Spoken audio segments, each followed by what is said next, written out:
To this now, a damning Amnesty International report titled "Our Lives Count for Nothing" has detailed how the state has failed to protect members of Abahlali baseMjondolo.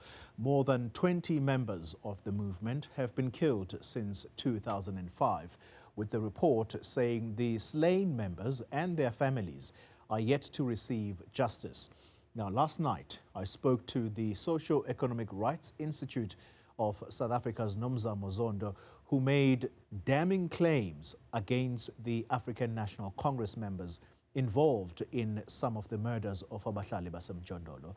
And joining us this evening to respond to these allegations is the KZN ANC Secretary, Bheki Mtolo, who is joining us from that province. Mr. Mtolo, good evening to you, and thank you for your time. I want us, before we quickly get reaction from you, to give you context of exactly what was said last night. I'd like for us to listen for a moment to Nomzamo Zondo. She is from the Socio-Economic Rights Institute. So I can speak directly to the two convictions that I referenced now. So the killer of Ayanda Ngila, who's convicted for killing him, is a young man whose father is a respected ANC leader within KZN, Mr. Ngubane. In fact, both Abahlali and ourselves kept referring to him as Kaya Ngubane, but I can't remember now because he uses a different surname. Yeah. So that's one. In relation to the killing of Tulindlovu, which is another conviction, the two people that were convicted for her murder, one of them was an ANC ward councillor. So the ANC can come, but at the very least they can go to the courts and engage that information. And in fact, Abahlali has been clear that the reason we have a problem with the ANC is because we don't really have a problem. We have a problem with their policies, but we felt the impact of ANC leadership in our lives in this way. And just the two examples of Ayanda Ngila was killed in March 2022, and Tulindlovu speaks to that. Can I follow up on that? What would have been the motive? Are you aware of why these leaders would allegedly pay for Abahlali to be killed? It was one. I think in relation to Tulindlovu, it was very clear that she was involved in trying to ward off corruption in KwaNdengezi, where she was based. And in relation to Ayanda, the Ekenana commune, the informal settlement, sits on a piece of land that was targeted for housing. Yeah. So the only summation of organizations like ourselves and Abahlali is that it's people who want the community off the land so that the development can happen, so that they can have their rent seeking, so they can cut some of the fat of what will come. Mr. Mtolo, I hope you heard some of the allegations that were made against the ANC in KwaZulu-Natal. I want to be specific about that. How does your party respond to what has been said? No, good evening, Pauline. Good evening to viewers. I think because it's giving a specific names and specific cases, what I can say, Paul, is that ANC draws members and supporters from society amongst the people of South Africa. Of course, ANC won't be immune on what happens generally in society. Yeah. You would know that KZN is a province that issues of murders, other than ordinary crime, is amongst the highest in the country, issues of murders. At some point, you will find that ANC, either supporters or members, they will be involved in some wrongdoings on either way or the other.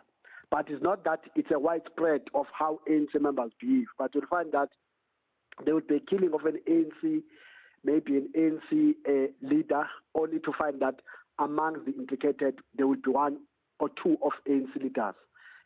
Even if there's a stock theft and all that, because ANC is a big party, it draws its support and its members among the society of KwaZulu-Natal. Then it won't be immune 100% of what happens in KwaZulu-Natal. Yeah. But also, you must understand that the issue of informal settlement in KwaZulu-Natal, or if I can put it in Zondo, it has also become a lucrative business for various people. For example, if you go, there's an issue now, the issue of grabbing of land. It's about what we've discovered, that there's what we call shack lords, people who are just instigating people to grab land, but only to find that those people, they don't necessarily stay in shacks. But what they do, they rent, they buy material, build shacks, and rent those shacks out.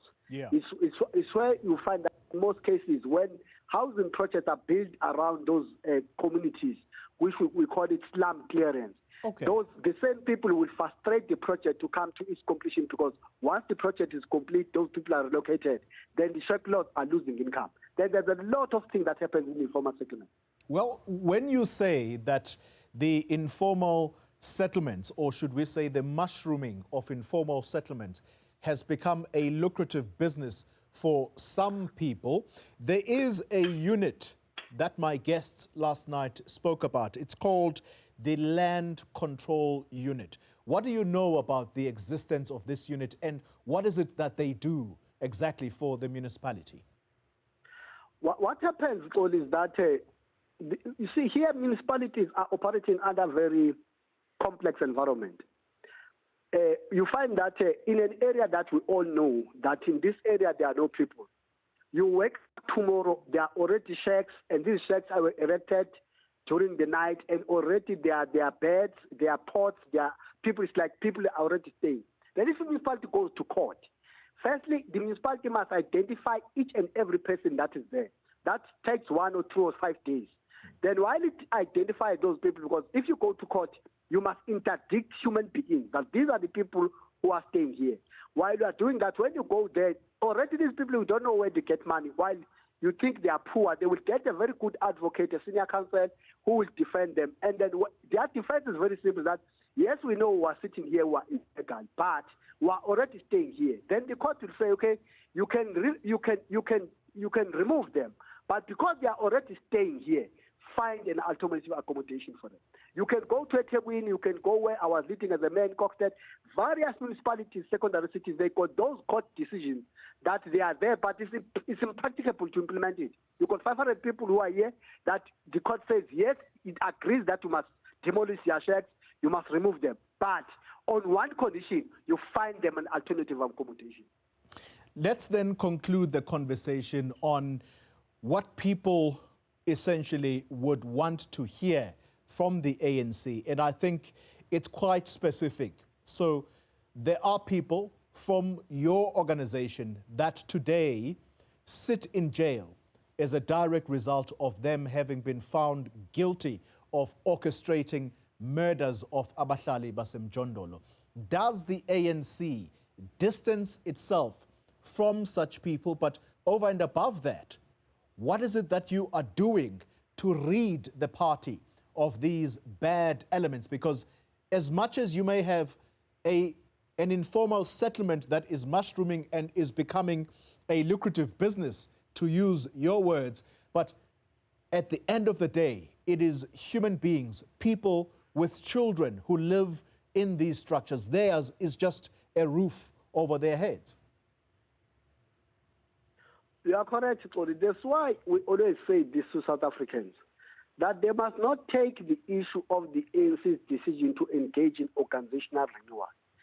Part of the organizational renewal is not only doing the right things in government, it's also about the ANC having the right people in its membership that forms part of its membership, that the ANC is engaging vigorously in terms of ridding itself out of these rogue elements that have come and captured the ANC. And in that process, the ANC members and supporters must understand that in that process, because some of them have created a huge base in terms of patronage system network, in the process of killing them out, because they've created a lot of support, the ANC may lose temporarily in the short term a huge number of support, but in the long run, the people of South Africa will understand that the renewal program of the ANC is in fact in their long-term best interest. Then the ANC will regain that support. Bheki Mtolo, I want to thank you very much for your time.